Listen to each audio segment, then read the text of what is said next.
MMRDA भरतीसाठी तयारी करणाऱ्या हजारो विद्यार्थ्यांची प्रतीक्षा अखेर संपलीय. कारण हॉल तिकीट आता ऑफिशियली उपलब्ध झालेत. पण अजूनही अनेक विद्यार्थ्यांना हॉल तिकीट डाउनलोड कसं करायचं, एक्झाम डेट कुठे बघायची आणि एक्झाम सेंटर चेंज होऊ शकतो का हे समजलेलं नाही. म्हणून हा व्हिडिओ शेवटपर्यंत नक्की बघा. नमस्कार मित्रांनो, तुमचं स्वागत आहे रावीस करिअर अड्डावर. आज आपण MMRDA भरतीच्या हॉल तिकीटबाबत कंप्लीट माहिती पाहणार आहोत.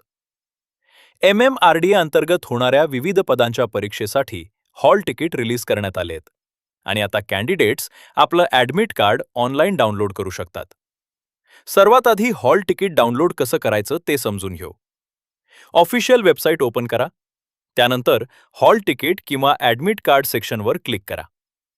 तुमचा रजिस्ट्रेशन नंबर आणि पासवर्ड किंवा जन्मतारीख टाका. त्यानंतर लॉग इन झाल्यावर तुमचं हॉल तिकीट स्क्रीनवर दिसेल ते डाउनलोड करून प्रिंट काढून ठेवा. हॉल तिकीटमध्ये कोणकोणती माहिती असते? कॅन्डिडेटचं नाव, फोटो आणि signature, exam date, exam timing, reporting time, exam centre address आणि इम्पॉर्टंट इन्स्ट्रक्शन्स. सगळ्यात महत्त्वाची गोष्ट म्हणजे हॉल तिकीटवर दिलेला रिपोर्टिंग टाईम नीट चेक करा.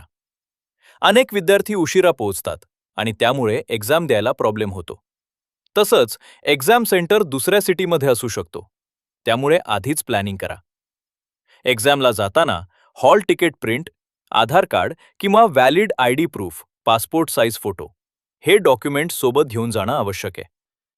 आता एक्झाम डेट जवळ आल्यामुळे पुढील काही दिवस विद्यार्थ्यांसाठी खूप महत्त्वाचे असणार आहेत. मित्रांनो, अशाच हॉल तिकीट, रिझल्ट आन्सर की आणि सरकारी भरतीच्या लेटेस्ट अपडेटसाठी आपल्या रवीस करिअर अड्डा चॅनलला सबस्क्राईब करा आणि बेल आयकॉन ऑन करा. धन्यवाद.